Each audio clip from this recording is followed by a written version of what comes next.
2 divided by 2 divided by 2 and again divided by 2. 2 divided by 2 gives us 1. And here we have again 1.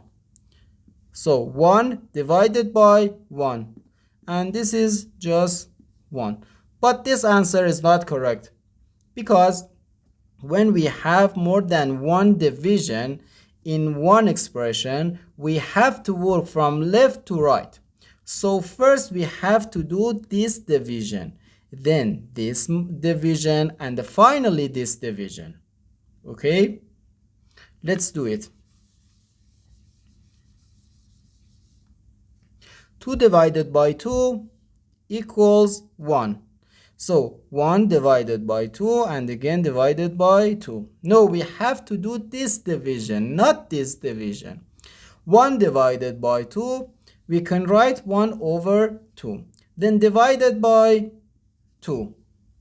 Now, according to the KCF rule, K stands for keep, C stands for change, and F stands for flip. Keep the first fraction, change division to multiplication, and flip the second fraction. So we can write 1 over 2, then times 1 over 2.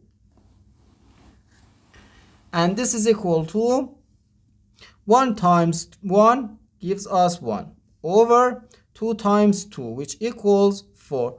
So therefore, our final answer to this problem is just 1 over 4. The correct answer is 1 over 4.